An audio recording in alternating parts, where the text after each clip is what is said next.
یہ چراغانی بھی کی گئی ہے یہاں پہ دیکھیں بہت ہی خوبصورت منظر امام بڑھ گئے یعنی نگر بلخانی بارگاہ میں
کے گناہوں سے درگزر فرما، ان کے درجات کو بلند فرما اور انہیں اعلیٰ علین میں عنایت فرما، مسافروں کی حفاظت فرما، زائرین اہل بیت کی حفاظت فرما، شیعیان مہربان و عزاداران اہل بیت کی حفاظت فرما، بے اولاد الاولاد صالحہ عنایت فرما، بیماروں کو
تو لہٰذا آپ لوگ نہیں پڑھ سکتے. معاشرے کا صلاحیت نہیں ہے کہ سیرت اہل بیت اور سیرت خصوصاً سیرت پیغمبر اسلام کا مطالعہ کیا ہے. اتنی چیزیں رہ جاتی ہیں. اب ہر چھوٹے سے چھوٹا موضوع بڑے سے بڑا موضوع اس پر پیغمبر اسلام کی سیرت موجود ہے اور اہل بیت اطہار کی سیرت موجود ہے. انسان نے فراموش کر دیا ہے کہ وہ اس دنیا میں تربیت لینے کے لیے آئے ہیں اور تربیت بھی اہل بیت اطہار سے ہی نہیں ہے. یہ فراموش کر چکے. دنیا نے اس قدر ترقی کی ہے دنیاوی امور میں کہ ہم نے فراموش کر دیا ہے. دیندار طبقہ بھی اب دین کو فراموش کر رہے ہیں. تو لہٰذا دین میں جس جدیت کے ساتھ داخل ہونا چاہیے اور عمل کرنا چاہیے اور اس کو آگے پھیلانا چاہیے, معاشرے میں کم کم ہو رہا ہے, ہمارے معاشرے میں کم کم ہو رہا ہے. اس وجہ سے اہل بیت اطہار اور پیغمبر اسلام مظلوم ہیں کہ ان کی سیرت کے حوالے سے کم نہیں ہوتا اور ان کے احادیث کا مطالعہ نیا نہیں یا بہت کم ہے. ایک چھوٹا سا موضوع ہے, موضوع تواضع و فروتنی و عاجزی و انکساری, تواضع جس کو کہتے ہیں. تو پیغمبر اسلام کی سیرت کے حوالے سے شب جمعہ چند باتیں عرض کی ہیں. چند باتیں ابھی آپ کی خدمت میں عرض کر دیتا ہوں. یہ ہمارے لیے ہے انسان کی شخصیت سازی میں ایک اہم کردار ہے تواضع کا, فروتنی کا. یہ دیکھیں کہ وہ ہمارے پیغمبر ہیں, جو ہمارے راہبر ہیں, جو ہمارے رہنما ہیں, جن کو ہم اپنا سب کچھ مانتے ہیں, جن کی بدولت دنیا وجود میں آئی ہے, جن کی بدولت دنیا قائم ہے, جن کی بدولت ہم دنیا میں اور آخرت میں کامیاب ہو جائیں گے, جن کے اوپر ہم ایمان لا چکے ہیں, جن کو ہم نبی مانتے ہیں, ان کی سیرت میں ایک موضوع ہے یہ دیکھنا ہے کہ کس قدر متواضع حیثیت ہے. ان کی شخصیت میں تواضع, فروتنی ہو, عاجزی ہو, انکساری کس حد تک ہے. یہ چند باتیں آپ کی خدمت میں عرض ہوں گی. اگرچہ پیغمبر اسلام ایسے نہ تھے, پیغمبر اسلام کو جانتے تھے, لوگ پہچانتے تھے, ان کی ایک اپنی ایک ہیبت ہوتی تھی, ایک خوف ہوتا تھا, ایک دبدبہ ہوتا تھا ان کا. اس کے باوجود فروتنی فرماتے تھے. ان کی شخصیت ایسی تھی, ایک تو ملکوتی شخصیت ان کی اتنی بلند ہے کہ لوگ متاثر ہو جاتے تھے, جو بھی ان کے سامنے جاتے متاثر ہو جاتے تھے. دوسرا ان کی اخلاقی شخصیت بھی اس قدر تھی کہ لوگ متاثر ہو جاتے تھے. اور ایک زمانے میں ان کی حکومت تھی, ان کا لشکر تھا, ان کے وزراء تھے, ان کے سفراء تھے, اور دنیا کے بڑے بڑے بادشاہوں سے خط و کتاب والے. اب بعض لوگوں میں ان کی ہیبت چھا جاتی تھی. ایک ایسی حالت ہے پیغمبر اسلام نے ایک شخص سے ملنا تھا, چلا گیا, آپ چلے گئے اسے ملتے ان کے پاس. جیسے ان کے پاس مجھے وہ لرزنے لگا کہ پیغمبر اسلام مجھ سے ملنے کی ہیبت کی وجہ سے لرزا تھا, جو لرزنے لگا تو پیغمبر اسلام نے فرمایا کہ اپنے آرام سے بیٹھو, کیا ہے لرزتے ہو, یعنی تم نے مجھے کیا سمجھا ہے, کیوں لرزتے ہو. لست بملک, لست بملک, میں کوئی بادشاہ نہیں ہوں دنیاوی بادشاہوں کی طرح. لست بملک, ملک نہیں ہوں, کوئی بادشاہ نہیں ہوں. انما انا ابن امرأۃ, میں بھی ایک عورت کا بیٹا ہوں, ایک ایسی عورت کا. قریش خاندان سے ایک عورت ہے, اس کا میں بیٹا ہوں. کانت تأکل القدید, وہ خاتون بھی جو ہے اس قدر وہ بلند مثلا دنیاوی مقام و شفاعت نہیں, وہ عام خاتون تھی. گھر میں جو ہے سردیوں میں اس طرح سے جو ہے جانور ذبح کر کے گوشت وغیرہ رکھ لیتے ہیں. تو اب وہاں کے زمانے میں رواج ہے کہ میری والدہ بھی خشک گوشت کھاتی تھی. تمہیں لرزنے کی ضرورت نہیں ہے, میں بھی کام آتی ہوں. اس طرح انسانی معاشرے میں اس طرح سے رہتا ہوں. یہ الگ قسم کی شخصیت شخصیت میں اونچی شخصیت ہوتی تھی، الہی شخصیت ہوتی، لیکن ظاہرہ میں بھی مطلب اسی طرح کر رہے ہیں تمہیں گھبرانے کے تواضع کہ تاکہ دوسرے کے ذہن سے یہ چیز کو دکھا دے۔ ہجرت کیا پیغمبر اسلام نے اور مکے سے ہجرت کے مدینہ، مکے سے ہجرت کر کے مدینہ آئے۔ تو یہ قصہ آپ کو معلوم ہے کہ اب جنہوں نے استقبال کرنا تھا انصار وغیرہ کا کہ اب ہمارے گھر آ جائیں، ہمارے گھر آ جائیں، یہ اس کی کتابوں میں لکھا ہوا ہے کہ آ جائیں۔ تو پیغمبر اسلام نے کہا کہ مطلب یہ میری سواری ہے، اس کو چھوڑی، اس میں میں وہیں پہ جاؤں گا۔ تو ابو ایوب انصاری کے گھر کے سامنے آ کے رکے۔ ابو ایوب انصاری کے گھر میں 2 منزلہ گھر تھا، اس زمانے میں 2 منزلہ گھر، بہت بڑا گھر تھا۔ تو ابو ایوب انصاری نے کہا کہ اللہ کے رسول ہم اوپر رہیں، آپ نیچے منزل میں رہیں، یہ ٹھیک نہیں ہے، تواضع مبارز کرو، فروتنی کرو۔ کہا کہ آپ اوپر کی منزل میں بیٹھے، ہم نیچے بیٹھ جاتے ہیں، اوپر کی منزل آپ کے یہاں خالی کر دیتے۔ پیغمبر اسلام نے فرمایا میں اوپر نہیں بیٹھوں گا، میں نچلی منزل میں ہی بیٹھوں گا، اس لیے کہ السفل ارفق بنا لمن یاتینا، جو لوگ ملنے آئیں گے ان کے لیے یہ زیادہ مناسب ہے، انہیں زحمت نہیں ہوگی۔ اپنی شخصیت کی خاطر بالائی منزل پر بیٹھنا بھی گوارا نہ کیا، میں نچلی منزل میں ہی بیٹھوں گا، لوگ آئیں گے آسانی سے ملیں گے، چلے گا۔ یہ آپ کی جو ہے شخصیت میں تواضع کا ایک پہلو۔ اسی طرح تو حضور نے یہ سمجھا دیا لوگوں کو کہ دنیاوی مشکلات کے حل کے لیے لوگ ہماری طرف رجوع کرتے ہیں۔ مصر پیغمبر صاحب کے پاس آتے تھے لوگ ملنے کے لیے، پوچھنے کے لیے، مشورے کے لیے آتے تھے، دعا کے لیے آتے ہیں۔ یہ سمجھا دیا کہ لوگ تمہاری طرف آئیں گے مشکلات کے لیے، دعا کے لیے، یا مثلا کسی اور مشکل کے حل کے لیے، تو لہٰذا ان کی سہولیات کا خیال رکھنا چاہیے۔ آپ اگر ڈاکٹر ہیں لوگوں کی سہولیات کا خیال رکھیں، اگر آپ عالم ہیں لوگوں کی سہولیات کا خیال رکھیں، اگر آپ کی سیاسی سماجی شخصیت ہے آپ بھی لوگوں کی سہولیات کا خیال رکھیں کہ لوگ آسانی سے مل سکیں، تاکہ لوگ اپنی مشکلات کو ٹکرا سکیں، یہ ممکن ہے۔ اگر آپ سیاسی سماجی شخصیات میں سے ہیں اور آپ نے اس طرح سے اپنے آپ کو رکھا کہ آپ سے ملنے کے لیے کئی افراد سے ملنا پڑے، تو پھر عوام کے لیے مشکلات ہیں۔ تو پیغمبر صاحب نے فرمایا کہ بآسانی لوگوں کے دسترس میں ہونا چاہیے کہ لوگ آپ سے مل سکیں۔ آپ وزیر ہیں، آپ وزیر اعظم ہیں، آپ صدر ہیں، آپ ایم ہیں، آپ ایم پی ہیں، آپ جو بھی ہیں،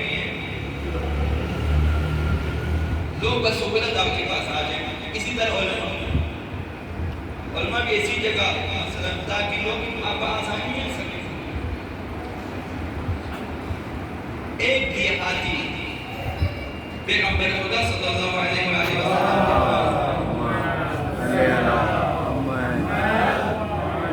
دیکھیں وہ پیغمبر اسلام ہے، پیغمبر کیسے کیسے لوگ آتے ہیں۔ ایک دیہاتی ہے، چند پھول لے کر آئے اور آ کر پیغمبر مشورہ پیغمبر اسلام سے جو ہے میں انہیں بیچنا چاہتا ہوں لیکن مجھے بازار کی قیمت پتہ نہیں۔ یعنی پیغمبر اسلام سے مشورے کے لیے آتے ہیں کہ میں ان اونٹوں کو بیچنا چاہتا ہوں۔ تو پیغمبر اسلام نے جو ہے پیغمبر اسلام نے کہا کہ میں انہیں بیچنا، مجھے قیمت کا نہیں معلوم، مجھے ڈر ہے کہ لوگ مجھے دھوکہ دیں گے۔ تو آپ کیا کہتے ہیں؟ پیغمبر اسلام نے فرمایا کہ ایک ایک کر کے اونٹوں کو میرے پاس دیا، ایک ایک کر کے دیا تاکہ میں دیکھ اونٹوں کو دیکھا، پیغمبر ایک ایک کر اس کی اتنی قیمت ہوگی، اس کی اتنی قیمت، اس کی ایک ایک کی قیمت بیان کر دی۔ پیغمبر اسلام نے کہا کہ بازار جا کے بیچو۔ پیغمبر اسلام نے ان کی قیمت بتا دی تاکہ یہ جا کے بازار جا کر انہیں قیمتوں پہ بیچیں۔ وہ بیچا اور واپس آیا، آ کر شکریہ ادا کیا کہ آپ نے توجہ کی میری طرف، مجھ پہ توجہ دی اور آپ کی وجہ سے مجھے بہت فائدہ ہوا، ورنہ لوگ مجھے دھوکہ دیتے۔ بآسانی ایک دیہاتی آ کر مل سکتے تھے پیغمبر اسلام سے، جو اپنے اونٹوں کی قیمت پوچھنے آئے تھے پیغمبر اسلام سے، جو پیغمبر اسلام تجارت بھی کیا کرتے تھے۔ علامہ طبرسی صاحب تفسیر البیان مجمع البیان، علامہ طبرسی فضل بن حسن بن فضل طبرسی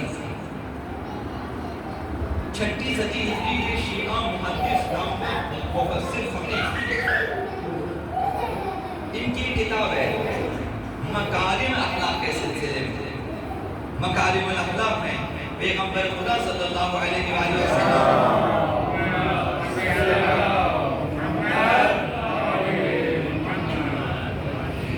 ان کی توازن اور ان کی فروتنی کے بارے میں لکھا کہ سب لوگ مانوس تھے آپ سے، بلا جھجک آ سکتے تھے آپ کے پاس۔ لکھتے ہیں کہ بچوں کو لے آتے تھے لوگ پیغمبر کی خدمت میں، یا نامگزاری کے لیے لے آتے تھے کہ ان کے آپ نام انتخاب کریں، یا پھر دعا کے لیے لے آتے تھے بچوں کے لیے آپ مثلا دعا کریں ان کے لیے۔ تو پیغمبر صاحب کی سیرت کیا تھی؟ خواتین، مائیں، باپ لے آتے بچوں کو، پیغمبر سیرت دفاعیہ فَيَأْخُذُهُ فَيَضَعُهُ فِي حِجْرِهِ، بچوں کو خود اٹھا لیتے تھے، اپنی گود میں اٹھا لیتے تھے، تکریمۃ لِأَهْلِهِ، یہ احترام میں تھا تاکہ ماں باپ جو ہے فخر کرے ہمارے بچے کو پیغمبر صاحب نے گود میں اٹھایا۔ ان کے احترام میں پیغمبر صاحب بچوں کو گود میں اٹھاتے تھے۔ تو آپ تعجب کریں گے کہ اسی معاشرے میں نے خود اس باپ کی زبانی خود میں نے سنی، اس نے کہا کہ میں نے اتنے بچے، میں نے کسی بچے کو ابھی تک گود میں نہیں اٹھایا۔ ان ایسے ہی باب معاشرے میں پیغمبر صاحب دوسروں کے بچوں کو گود میں اٹھاتے تھے تاکہ ماں باپ کے لیے احترام کریے، بھئی تمہارے بچے کو گود میں لوگ اٹھاتے ہیں، وہ فخر کرتے ہیں۔ ربما بال الصبی علیہ، کبھی پیغمبر صاحب کی گود میں بیٹھ کر بچہ جو ہے کپڑا نجیس نہیں کرتا تھا، بچہ ہے وہ۔ اب اس زمانے کی طرح وہاں میرے خیال میں پیپر وغیرہ کا دور نہیں تھا تو کپڑے نجیس کر لیتے ہیں پیغمبر صاحب، لوگ دیکھ لیتے، ماں باپ رشتہ دار جو بھی آئے ہوئے ہیں تو وہ لوگ بچے کو ڈانٹنے لگتے، یہ کیا نہیں کیا پیغمبر صاحب؟ فرماتے تھے خاموش، بچے کا پیشاب نہیں رکنا چاہیے۔ اب یہ تو ڈاکٹر اسے بہتر جانتے ہیں، حکیم جانتے ہیں کہ اگر پیشاب روک دیا جائے، بچے کو ڈرا دیا جائے تو اس کے لیے خطرناک ہے۔ جب ایسا فرماتے تھے بچے کو تازہ چھوڑا تاکہ یہ جو مثلا لباس نجیس کرنا چاہتے کرنے دیں، فارغ ہو جائے۔ پھر حضور بچے کو دعا بھی دیتے اس حال میں، یا نام رکھنا تھا نام گزاری بھی کر لیتے، اور پھر ناراض ہوئے بغیر بچہ واپس کرتے، بچے لے جانے کے بعد اپنے کپڑے کو پاک کر لیتے کھول پیغمبر اسلام۔ ابھی آپ یہاں سے اندازہ لگا سا ہم سیرت پیغمبر اسلام پہ عمل کے سلسلے میں کس مقام پر ہیں، تو کتنے ایسے افراد آپ خود آپ جیسے پیدا کریں کہ جو کم از کم دوسرے کا بچہ آپ کی گود میں بیٹھے اور اگر اس نے آپ کا لباس نجیس کیا تو آپ ناراض نہ ہوں۔ کہ کتنے ایسے باپ آپ دکھا سکتے ہیں، کتنے ایسے خوشامدہ آپ میں سے کچھ ہوں گے لیکن نہیں معلوم۔ یہ سیرت پہ عمل کے سلسلے میں ہم لوگ اس قدر پیچھے ہیں۔ اب شاید آپ اکثر علماء کو بھی ایسے نہیں پائیں گے، بزرگوں کو بھی ایسے نہیں پائیں گے، اگر ان کے لباس نجیس ہو گئے پھر آپ دیکھیں کیا معاملہ ہے۔ اگر معاشرے میں ایک صاحب ہو تو معاشرے میں جھگڑا کس بات کا؟ تاریخ بشریت میں تواضع کا ایسا نمونہ صرف انبیاء، اوصیاء اور اولیاء میں آپ دیکھ سکتے ہیں۔ حضور جب کسی سواری پہ سوار ہوتے کسی کو پیدل چلنے کی اجازت نہیں دیتے کہ اپنی سواری کے آگے جائے۔ حضور سوار ہے کہ اگر آگے چلنا چاہیں کہتے ہیں میری سواری کے آگے نہیں جا رہی، میری سواری کے پیچھے بھی نہیں آتی، یا اپنی سواری کو سوار کر لیتے ہیں، یا سوار ہو جاؤ، یا پھر اگر کوئی سوار کہتے ہیں میری سوار نہیں ہونا ہے تو پیغمبر صاحب فرماتے تقدم امامی، پھر میرے آگے نکل جاؤ، آگے میرے ساتھ مت چلو، یا میرے ساتھ بیٹھو سواری پہ، یا پھر آگے نکل جاؤ، جہاں بھی مجھ سے رکنا ادھر جا کے انتظار کرو، پھر میں جب پہنچا ادھر چلے جاؤ۔ میری سواری کے آگے آگے نہیں جانا چاہیے۔ یہ قسم کا مسئلہ جو ہے اس زمانے میں شاید اس کو پروٹوکول کہتے ہیں، اس طرح سے لوگ گاڑی میں بیٹھے باقی لوگ پیدل چل رہے ہیں، اس کے احترام میں کچھ لوگ گھوڑے پر ہیں۔ فرمایا کہ یہاں سے نکل جاؤ، پسند نہیں فرماتے تھے۔ تو آقا امام جعفر صادق علیہ السلام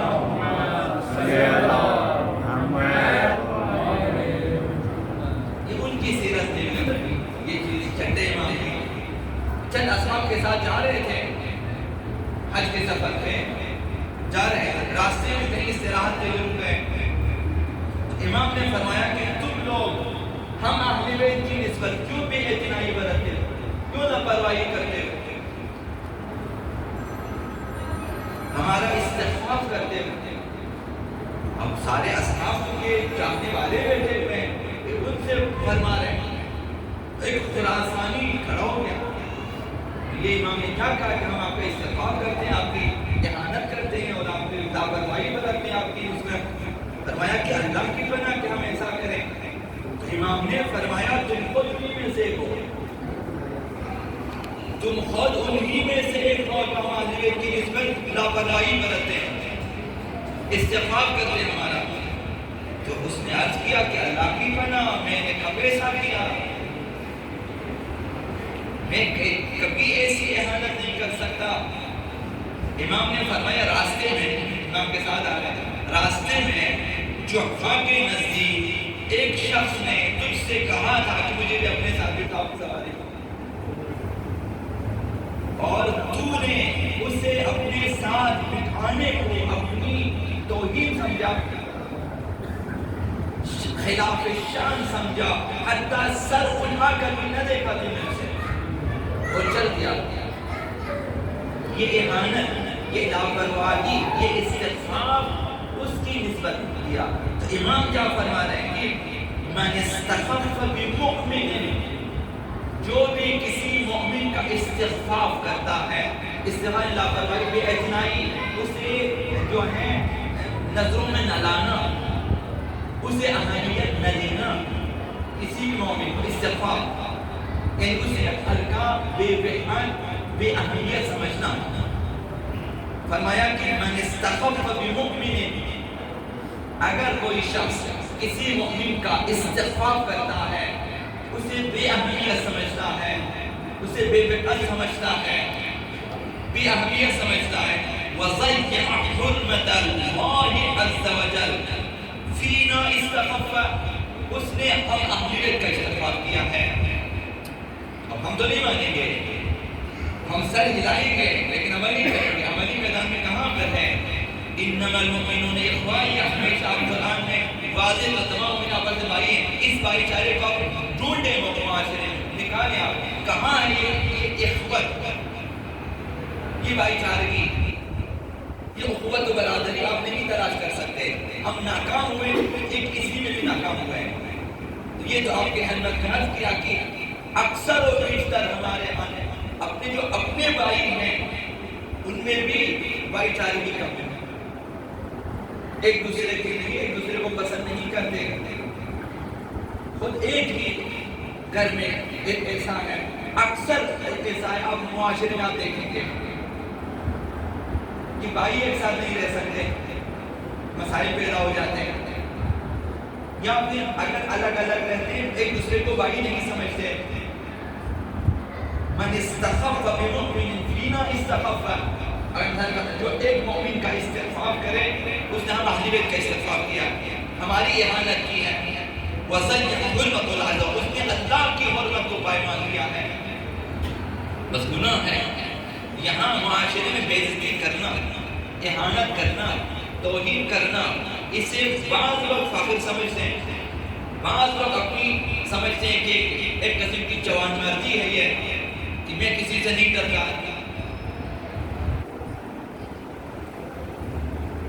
تو اس میں ہم لوگ سیرت اہل بیت کے حوالے سے کس حد تک پیچھے ہیں؟ آقا امام جعفر صادق علیہ السلام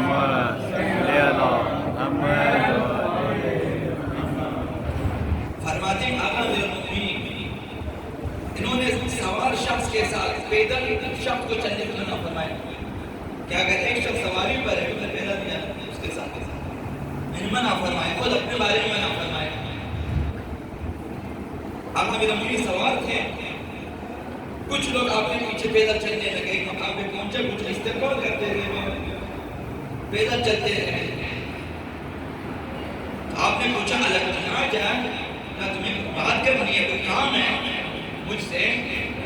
تو انہوں نے کہا کہ کوئی کام نہیں ہے.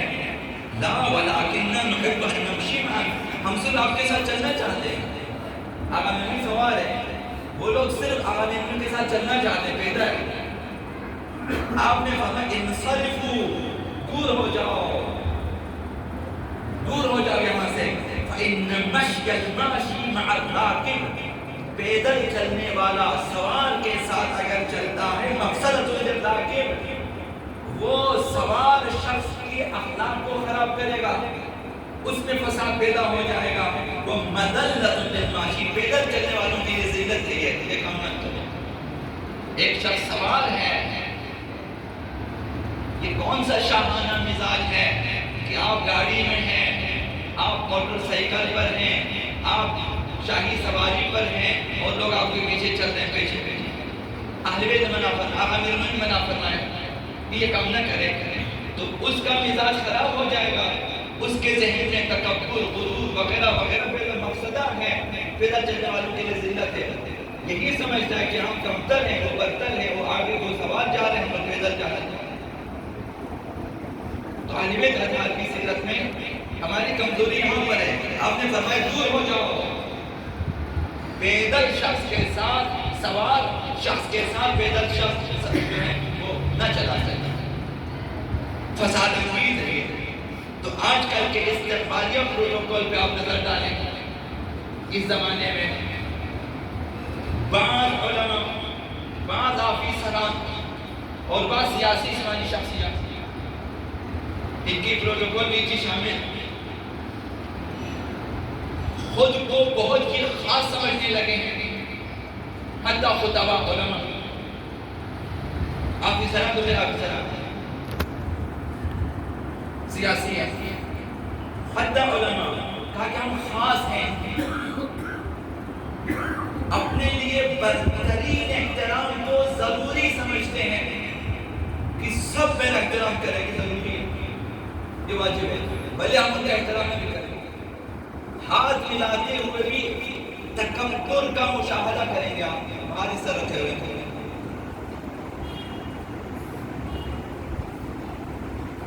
کسی کے شانے پہ دفعہ ہاتھ لگائے کہ کسی نے مصافحہ کیا. تو یہ جو برتربینی لوگوں میں پیدا ہو چکی ہے، یہ خلاف سیرت اہل بیت ہے.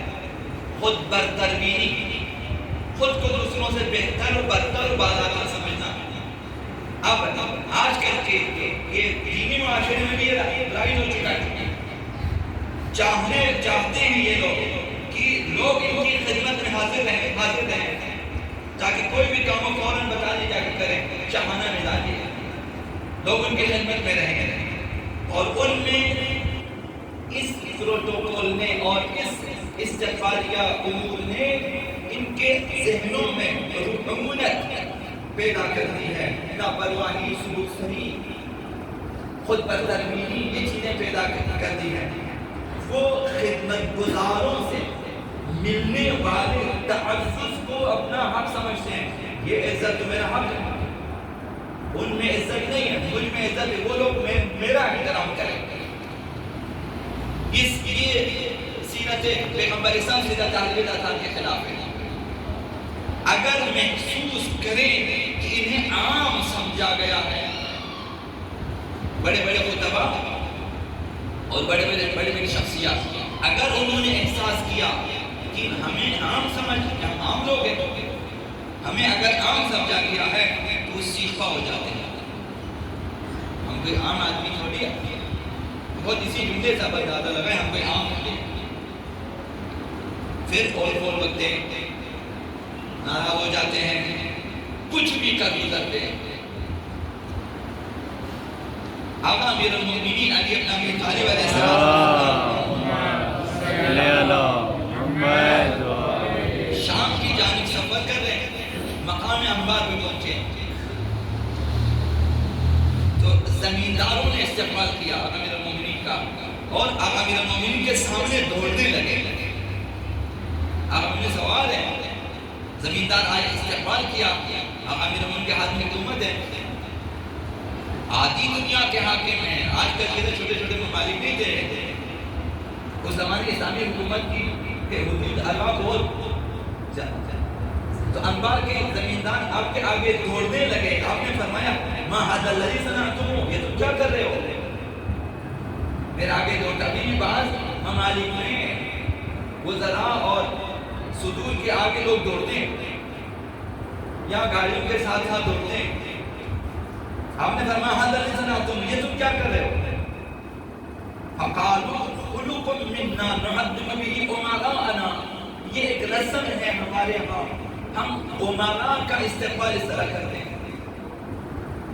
ہم لوگ ان کی تعظیم کرتے ہیں اس طرح سے کہ ان کے آگے آگے دوڑتے ہیں۔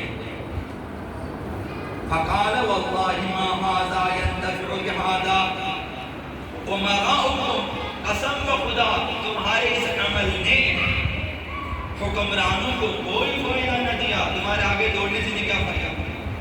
کوئی فائدہ نہ دیا۔ وَإِنَّكُمْ لَتَشَقُّونَ بِهِ عَلَىٰ أَنفُسِكُمْ فِي دُنْيَاكُمْ، اس طرح تم نے خود کو مشقت میں ڈال دیا اس دنیا میں، تم نے خود کو زحمت دیا، انہیں بھی کوئی فائدہ نہیں ہے، تمہیں بھی کوئی فائدہ نہیں ہے۔ وَتَشُقُّونَ بِهِ فِي آخِرَتِكُمْ، اور آخرت میں اسی وجہ سے کہ عمراء کی اس طرح تعظیم کرتے ہو، آخرت میں بھی تم مشقت میں رہو گے، آخرت میں بھی تمہیں مشقت ہوگی، تم کی امیروں کا اور عمراء کا اس طرح تعظیم کیا گیا۔ وما احسر المشقة وراءها العقاب، کس قدر وہ مشقت گاڑنے والی مشقت ہے، خسران اور نقصان والی مشقت ہے، اس کے بعد عقاب ملے، سزا ملے۔ ان تمہاری اس مشقت میں کہ آگے دوڑ لگاتے ہو عمراء کے سامنے، تم نے مشقت کی اور اس کی سزا ملے گی تمہیں، تو کس قدر بری مشقت ہے، کس قدر بری مشقت ہے جس کے بعد تمہیں سزا ملے۔ وَأَرْبَحَتْ دَعَتْ مَعَهَا الْأَمَانُ مِنَ النَّارِ، وہ راحت، وہ آزادگی کس قدر اچھی ہے، وہ آزادگی کہ کسی امیر کے عہدے سے مرعوب نہ ہونا،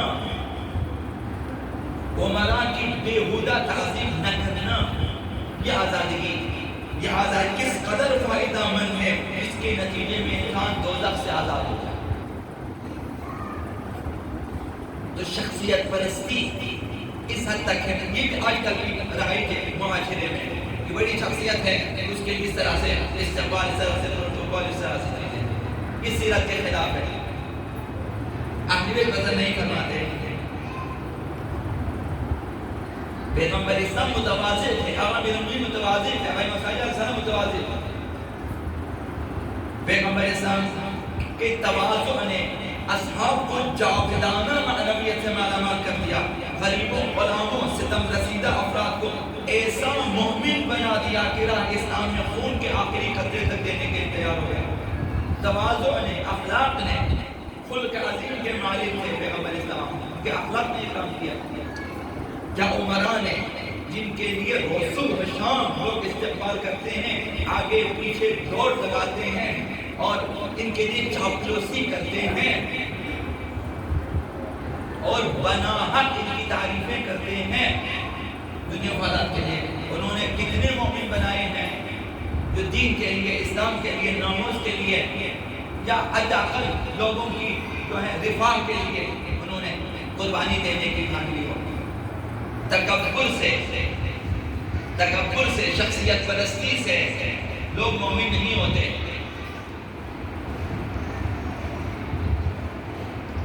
پیغمبر اسلام خود کو خدا کا بندہ سمجھتے ہیں، کہ میں بندے خدا ہوں، اور اسی پر فخر کرتے ہیں۔ خدا و متعال بالاترین نام جو پیغمبر اسلام کو دیا ہے وہ عبد ہے، عبدیت پیغمبر اسلام، مقام عبدیت میں کوئی پیغمبر اسلام کا مقابلہ نہیں کر سکتا۔ اس لیے آپ غلاموں کے ساتھ بیٹھتے تھے، غلاموں کے ساتھ مٹی پہ بیٹھ جاتے تھے اور غلاموں کے ساتھ کھانا کھاتے تھے۔ تاکہ اپنی ابدیت میں بھی ایک بندہ خدا ہو.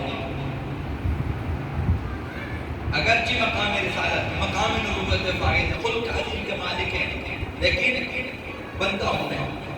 کچھ لوگ ایسے بھی ہوتے ہیں کہ سستی اور بے حالی کے سبب پیدا نہیں چل سکتے. کچھ لوگ گاڑیوں میں آنا جانا رکھتے ہیں، ان کے لیے گاڑیوں کا ماڈل مہم ہے. عام گاڑیوں میں سفر نہیں کریں گے. بھئی کس ماڈل کی گاڑی ہے؟ پرانی گاڑی ہے، سفر نہیں کریں گے. کچھ لوگ ان کے مزاج اس قدر شاہانہ ہے، ملوکانہ ہے، تو لہذا رنگ بھی مہم ہے. اب سچ اور جھوٹ کی ذمہ داری نہیں ہے. بتایا اسی سال کہ مشہور و معروف خطیب کو بلایا گیا تو اس کا پہلا ڈیمانڈ یہ تھا کہ 6 گاڑیاں ہونی چاہیے. 3 گاڑیاں کالے رنگ کے آگے، 3 گاڑیاں آگے، میری گاڑی سفید ہونے کے درمیان.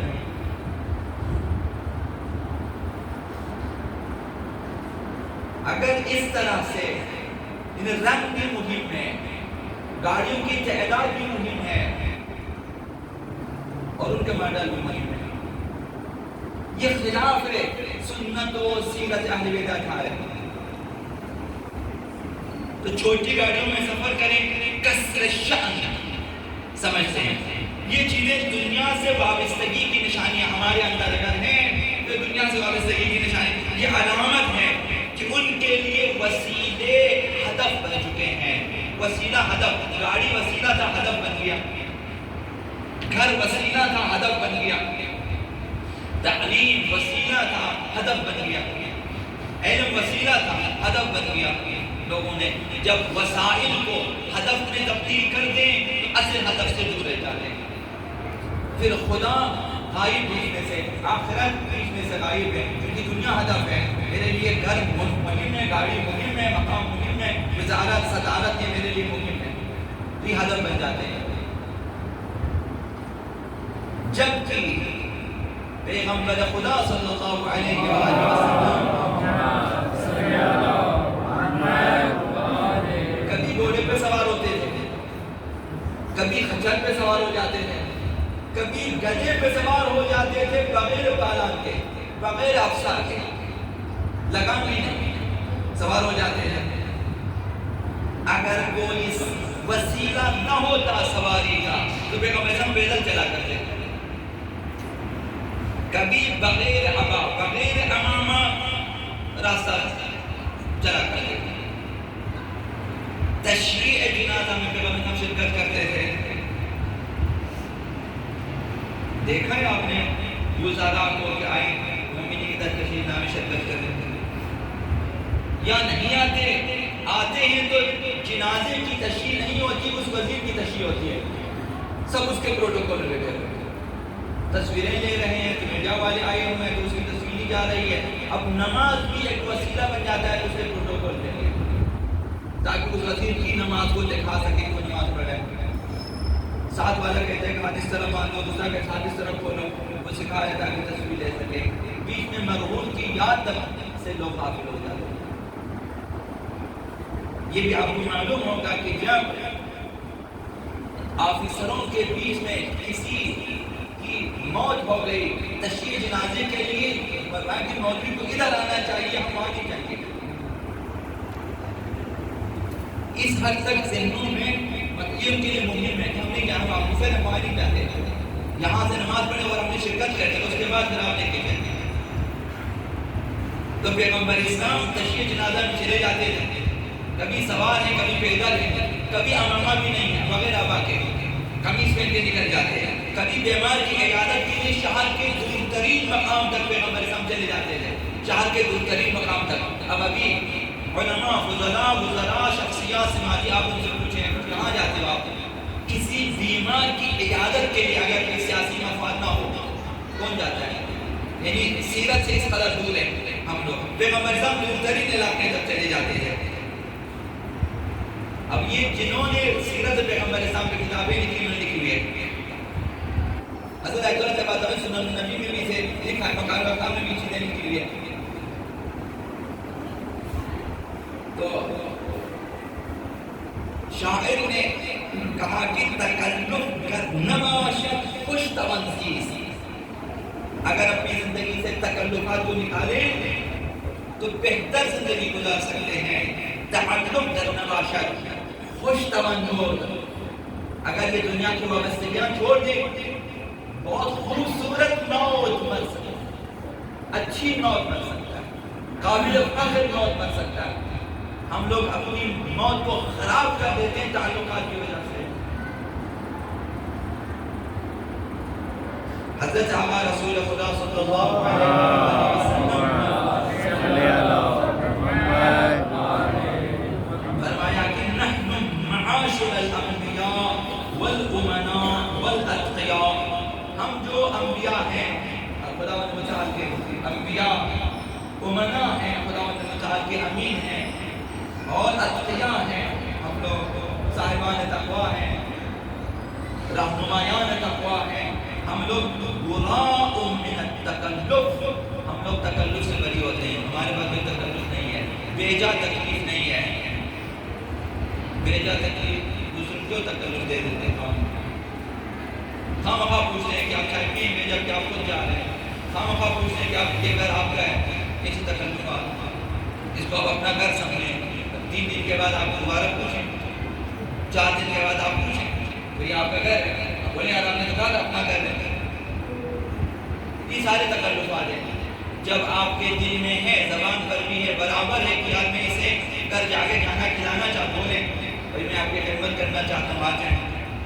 جب آپ کا دل ہے، نیت ہے کہ میں اس کا جا کے احترام کریں، تو پیغمبر ہم تو تکلفات معاشرے میں یہ چیزیں بری ہوئی ہیں۔ اس سے جناب ابوذر سے روایت ہے کہ پیغمبر صاحب کے بارے میں یجلس بین ظہرانی اصحاب کے درمیان شیعہ سنی دونوں روایتوں میں پیغمبر اسلام سنیوں نے بھی بہترین روایت دی ہے سیرت کی کتابوں میں، یہی چیز پیغمبر اسلام اصحاب کے درمیان بیٹھ جاتے تھے، درمیان میں جیسے اصحاب بیٹھے ہوتے اسی طرح بیٹھ جاتے تھے، اصحاب کی طرح بیٹھ جاتے تھے پیغمبر اسلام۔ فیجیء الغریب، ایک آشنا شخص باہر سے آ جاتا، کسی اور علاقے سے، کسی اور مثلا محلے سے یا کسی اور شہر سے لوگ آ جاتے، فلا یدری ایہم، انہیں پتہ نہیں چلتا اسے کہ انہیں نبی کون ہے، پیغمبر صاحب کون ہے، حتی یسأل، وہ سوال کرتا ہے کہ آپ میں نبی کون ہے۔ اس قدر اصحاب کے ساتھ کل مل کے بیٹھ جاتے ہیں۔ سیرت یہ ہے، علماء کو بھی چاہیے، عمراء کو بھی چاہیے، وزراء کو بھی یہی کام کرنا چاہیے، سب مومن ہیں، سب مسلمان ہیں۔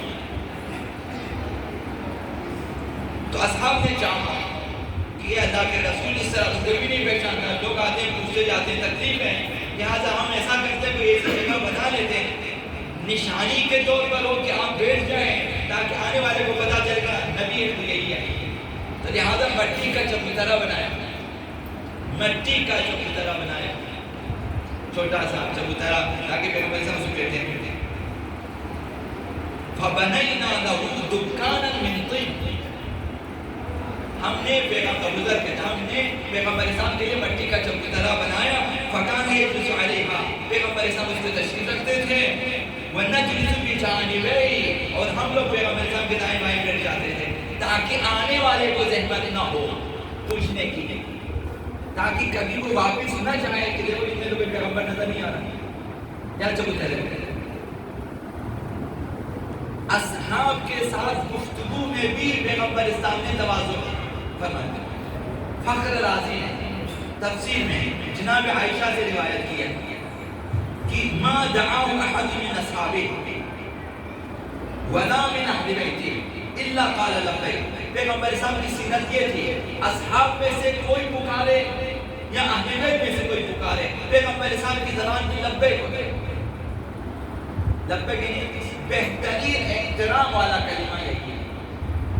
تو عربی زبان اس قدر وسیع ہے کہ بعض کلمات کے 70 معانی، یعنی 70 معنوں کے لیے کلمہ بھی ہوتا ہے، لیکن یہ سب سے بہترین ہے لبیک۔ لبیک یعنی جس طرح ہم اگر ترجمہ کریں ہم حاضر ہیں، حاضر جناب اس کو آپ کہیں، پیغمبر اسلام کی زبان بھی لبیک ہوتا ہے۔ فلہذا فخر رازی نے لکھا اسی لیے خداوند متعال نے فرمایا وَإِنَّكَ لَعَلَىٰ خُلُقٍ عَظِيمٍ، آپ اخلاق کے بالاترین مقام پہ فائز ہیں۔ یہ پیغمبر اسلام کی سیرت ہے، تو ہمیں اپنانا چاہیے۔ پیغمبر اسلام کی سیرت کیا ہے؟ تواضع میں ایک عمل سلام کرنا ہے۔ جو شخص خلوتن ہے، متواضع ہے، کریمانہ اخلاق ہے، اس کا کام ہی ہوتا ہے سلام کرے۔ آقا امام جعفر صادق علیہ السلام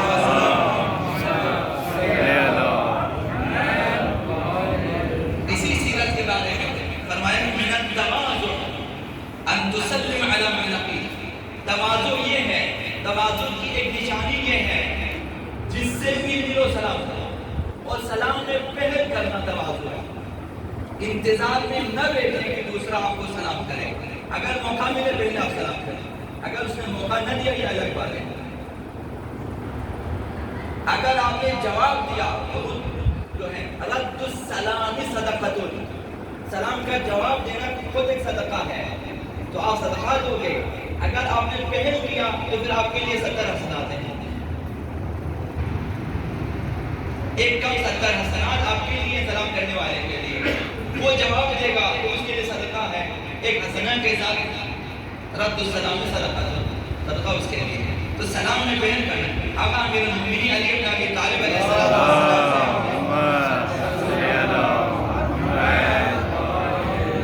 روایت ہے کہ تنازلہن رأس التواضع، تین چیزیں ہیں کہ سرآمد تواضع اور فروتنی ہے، عاجزی ان کے ساری خاکساری فروتنی کا سلامت یہ ہے۔ ایک ان یبدأ بالسلام من التقیہ، پہلی چیز یہ کہ جس سے بھی ملاقات کرو پہلے سلام کرو، ابتدا کرنا کہ آپ پہل کریں سلام میں، یہ تواضع کا جو ہے ایک نشانی ہے۔ وَيَرْضَى بِالْطُولِ مِنْ شَرَفِ الْمَجْلِسِ، مجلس کے صدر مجلس میں بیٹھنے کو پسند نہ کرے، مجلس میں صدر مجلس کو چھوڑ کر باقی جگہوں میں بیٹھنے کو پسند کرے، یہ تواضع ہے۔ تو آئیں علماء، آئیں وزراء، تو آئیں شرفاء، آئیں عمراء آ جائیں کسی مجلس میں، تو آپ دیکھیں گے کہ نیچے بیٹھنے کو پسند کرتے ہیں یا نہیں کرتے، یہ آپ دیکھ سکتے ہیں اس میں تواضع ہے کہ نہیں۔ مجلس میں آنا ہے، آپ کو دیکھ جاؤ جگہ کہاں خالی ہے، وہاں جا کے بیٹھ جانا ہے۔ اسلام میں یہ ہے کس نے حق دیا کہ آپ مجمع چیر کر آئے صدر مجلس میں، یہ سیرت کے خلاف ہے۔ اب امیر المؤمنین نے فرمایا کہ تین چیزیں سرآمد تواضع ہے، ان میں سے ایک یہ کہ سلام میں پہل کرنا جس سے بھی ملے، دوسری چیز یہ کہ صدر مجلس کو چھوڑ کر نیچے کی طرف مجلس میں وہاں بیٹھنے کو پسند کریں، نچلی صفوں میں بیٹھنے کو پسند کریں، باجی ناخواستہ نہ بیٹھے، پسند کرتے بیٹھے، میں یہاں بیٹھنا پسند کرتا ہوں، پسند کریں۔ وَيَكْرَهُ الرِّيَاءَ وَالسُّمْعَةَ، ریا اور سمعہ کو پسند نہ کریں۔ ریا یعنی دکھاوا، ریا یہ ہے کہ آپ چاہیں کہ کوئی میرے کام کو دیکھے اور پسند کرے اور میری تعریف کرے۔ ریا یہ ہے کہ وہ میرے کام سے راضی ہو جائے، وہ میرے کام سے خوش ہو جائے، یہ ریا ہے۔ لوگوں کو دکھاتے ہیں تاکہ لوگ، یہ ریا۔ سمعہ یہ کہ آپ چاہتے ہیں کہ لوگ سنیں میرے بارے میں، میرے کاموں کے بارے میں سنیں، میرے اعمال کے بارے میں سنیں، میری شخصیت کے بارے میں سنیں اور مجھے پسند ہے، یہ سمعہ ہے۔ فرمایا کہ سلام میں پہل کرنا اور نچلی صفوں میں بیٹھنے کو پسند کرنا، ریا اور سمعہ کو پسند نہ کرنا، یہ سلامت ہے، جس میں تواضع کی ایک ہی نشانیاں ہوں گی۔ بچوں کے ساتھ اہل بیت اطہار پیغمبر اسلام تواضع سے پیش آتے تھے، بچوں کے سامنے تکبر نہیں کرتے تھے، تواضع سے پیش آتے تھے۔ بچے معمار ہوتے ہیں، مستقبل کے معاشرے میں انہیں نظر انداز کیا جاتا ہے اور اب بھی نظر انداز کیے جاتے ہیں۔ نہ مجلسوں میں ان کی تربیت ہے، نہ مسجدوں میں ان کی تربیت ہے، اور گھروں میں تو خدا بہتر کرتا ہے۔ یعنی معاشرے میں بچوں پہ توجہ نہیں ہے، اسکولوں میں بچوں پہ توجہ نہیں ہے، فیسوں پہ توجہ ہے، نصاب پہ توجہ نہیں ہے، فیسوں پہ توجہ ہے کہ کس قدر فیس لینی چاہیے ان سے، نصاب کو جو ہے اسکول والوں نے کبھی دیکھنا نہیں ہے، بس جیسا بنا بنایا ملے وہی پڑھائے گا، بچوں کے لیے مفید ہے یا نہیں ہے بعض تو اصلا جو ہے اعتقادات کے خلاف ہے۔ تو معاشرے میں بچوں کو اس طرح نظر انداز کیا جاتا ہے، لیکن پیغمبر خدا صلی اللہ علیہ وسلم بچوں کو اہمیت بھی دیتے تھے، تواضع بھی فرماتے تھے، احترام بھی کرتے تھے، بچوں کا احترام بھی کرتے تھے۔ کسی زمانے میں شاید آپ کے خدمت میں عرض کیا تھا، بچے کھیل رہے تھے، پیغمبر اسلام کو دعوت دی، بچوں نے کہا ہمارے ساتھ کھیلو۔ اس قدر مانوس ہے، بچوں کے ساتھ کھیلنے لگے پیغمبر اسلام۔ نماز کا وقت ہو گیا، اذان ہو رہی ہے، اصحاب انتظار میں کہ پیغمبر مسجد نہیں آ رہے، کہا کہ جائیں، کہا کہ بچوں کے ساتھ کھیل رہے، آئے بھائی اللہ کے رسول نماز کا وقت ہو چکا ہے، کہا کہ بچوں کا کھیل کیسے خراب کروں میں، کچھ ایسا کرو کہ یہ بچے مجھے چھوڑ دیں۔ تو خود پیغمبر کہ تمہارے جیبوں میں کیا، ایک صحابی کہتے ہیں جیب میں اخروٹ ہے، اخروٹ لے آؤ، اخروٹ بچوں بھائی تم یہ کھا لو، میں نماز پڑھ جاتا ہوں۔ انہیں بچوں کا کھیل خراب نہیں کرتے تھے، ہم لوگ تو بچوں کی فطرت کو خراب کرنے میں لگے ہوئے ہیں۔ یہ ہماری حالت ہے، خدا کرے خدا ہم سب کی ہدایت کرے۔ آقا رسول خدا صلی اللہ علیہ وسلم کے بارے میں روایت ہے، صحیح ابن حبان میں ان کی روایت ہے کہ یزور الانصار، پیغمبر اسلام جاتے تھے اصحاب انصار کی ملاقات کے لیے، ان کی زیارت کے لیے جاتے تھے۔ اصحاب اور انصار جو مدینے میں تھے ان سے ملنے جاتے تھے، فَيُسَلِّمُ عَلَىٰ صِبْيَانِهِمْ، انصار کے بچوں کو جا کر پیغمبر سلام کرتے تھے۔ اب جب کسی قبیلے میں جائیں، کسی محلے میں جائیں جہاں پہ انصار رہتے ہیں، ان کے بچے ہیں، بچے آ جاتے ہیں، بچوں کے سامنے پیغمبر انصار سے ملنے گئے اور جا کے بچوں کو سلام کرتے ہیں۔ تو جو بھی انصار ہے انہیں جا بچوں کو سلام کریں، ورنہ کیسے انصار ہے؟ انصار کا نبی سلام کر رہا ہے، اور ہم سب ماشاءاللہ دعا تو کرتے ہیں وجعلنا من اعوانہ وانصارہ، ہمیں اصحاب انصار پیغمبر اسلام میں اگر اصحاب انصار اگر امام علیہ السلام بننا چاہتے ہیں، ہمارا کام یہ ہونا چاہیے بچوں کو سلام کریں، گھر سے شروع کریں، ہمسائے کے بچوں سے شروع کریں۔ آپ یقین کریں یا نہ کریں، آپ نے بھی محسوس کیا ہوگا، ہم بھی محسوس کرتے ہیں، کبھی بچے اس قدر خلوص سے سلام کرتے ہیں ہم شرمندہ ہو جاتے ہیں، سلام کرتے ہیں، ہاتھ چومتے ہیں۔ بارہ جنہوں نے یہ تربیت دی ہے خدا انہیں رحمت کرے، پھر ہم کو شرمندہ ہو جاتے ہیں، میں یہ کام نہیں کر سکتا، وہ یہ کام کر لیتے ہیں بچے۔ تو پیغمبر اسلام انصار کے بچوں کو سلام کرتے تھے، وَيَمْسَحُ بِرُؤُوسِهِمْ، ان کے سروں پہ ہاتھ پھیرتے تھے پیغمبر اسلام، وَيَدْعُو لَهُمْ، پھر دعا بھی کرتے تھے۔ تو پیغمبر اسلام کی دعا ہوگی، بچوں کی تربیت بھی ہوگی، آپ کی دعا ہو سکتی ہے اگر ہم یہ کام کریں۔ پیغمبر اسلام دعا کریں۔ انس بن مالک کہتا ہے کہ مر علی صبیان فسلم علیہ وہو مغض، پیغمبر اسلام بچوں کے پاس سے گزرے، سلام بھی کیا اور بچوں کو کھانا بھی کھلا دیا۔ یہ دو معنی کیا ہے جو مغض ہیں، اس کے دو معنی، ایک تیزی سے جانے کا معنی غذا کھلانے کا ہے۔ تو یہ دو ترجمے، پیغمبر اسلام تیزی سے جا رہے تھے، کسی کام میں بڑی تیزی سے جا رہے پھر بھی رک کر بچوں کو سلام کرتے تھے۔ دوسرا معنی یہ کیا ہے کہ پیغمبر اسلام سلام کر بچوں کو پھر اپنے ہاتھ سے کھانا کھلاتے تھے، بچوں میں بیٹھ جاتے تھے۔ ان بچوں کو اہمیت دینا، پیغمبر اسلام کی سیرت یہ تھی۔ اب امیر المومنین علی بن ابی طالب علیہ السلام سے روایت اب ان کی تواضع کے سلسلے میں ہے کہ ایک عبا پیغمبر اسلام کا بستر ہوتا تھا، ایک عبا ہے پیغمبر اسلام، کوئی آپ کا بستر ہے بچھانے کے لیے، اور تکیہ کی جگہ کھال ہے اور کھال میں خرما کی چھال بنی ہوئی ہے۔ یہ کون مکان کے نبی رحمت للعالمین، ایک عبا ان کا بستر ہے، ایک بستر ایک رات دوہرا کیا بستر کو، یعنی عبا کو ڈبل کر دیا یا ایک اور چیز بچھا دیا پیغمبر اسلام کے لیے۔ صبح ہوئی، پیغمبر اسلام نے کہا لقد منعنی اللیلہ، الفراش الصلاۃ، آج بستر نے مجھے نماز میں دیر کرا، بستر نرم ہو گیا، نیند زیادہ آ گئی، پسند نہیں کیا، کہا کہ اس کے بعد ایک ہی بچھایا جائے، دوہرا نہ کیا جائے، بستر کو دوہرا نہ کیا جائے۔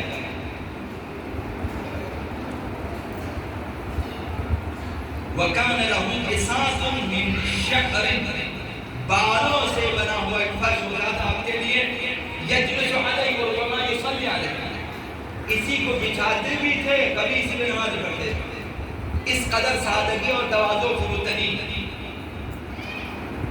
بعض چیزیں میں جلدی میں عرض کروں گا، علماء نے لکھا کتابوں میں تمام احادیث جمعاوری کی ہے سیرت پیغمبر صاحب کو، ان میں لکھا ہے زمین پر بیٹھتے تھے، زمین پر سوتے تھے اور زمین پر کھانا کھاتے تھے، تواضع پیغمبر صاحب، اور جوتے خود ڈالتے تھے، کپڑوں پہ پیوند بھی خود لگاتے تھے، دروازہ کھولنے بھی خود جاتے تھے،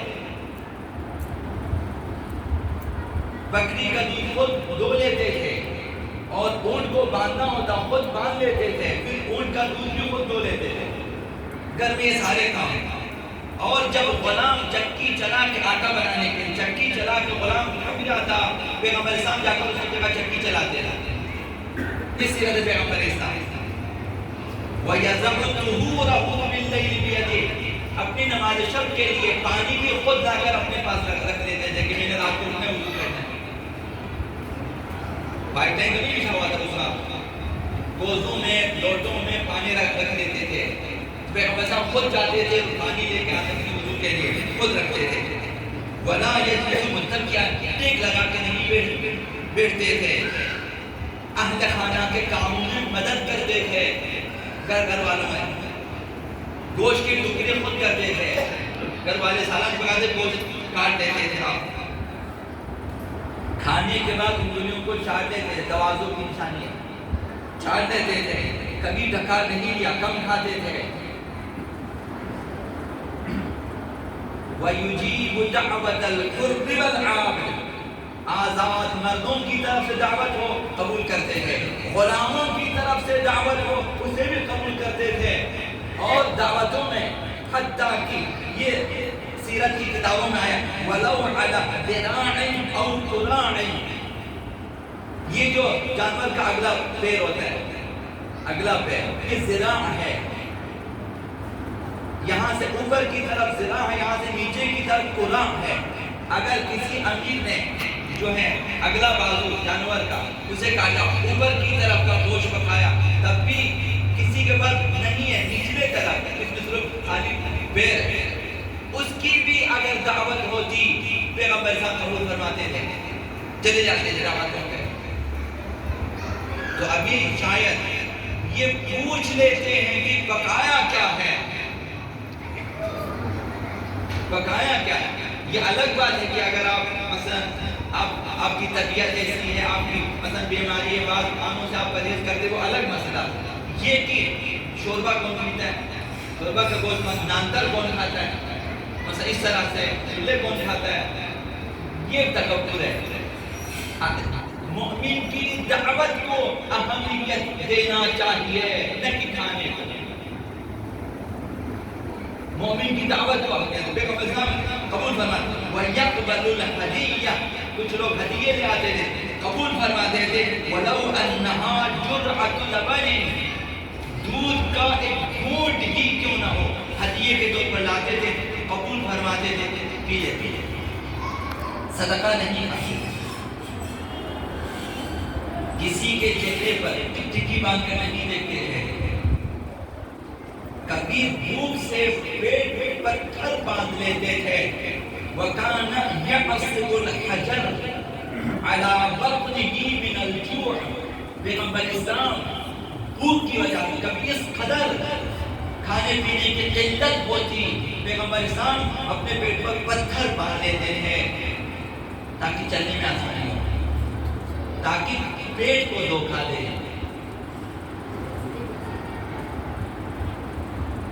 وَيَأْكُلُ مَا حَضَرُوا، جو بھی کھانا جن کے سامنے رکھا جاتا اب کھا لیتے۔ یہ پیغمبر اسلام کے سوال، موٹے کپڑے پہن لیتے، کتان کے بھی اور کپاس کے پہن لیتے تھے، یُجَالِسُ الْفُقَرَاء، فقیروں کے ساتھ ہم نشین ہو جاتے تھے۔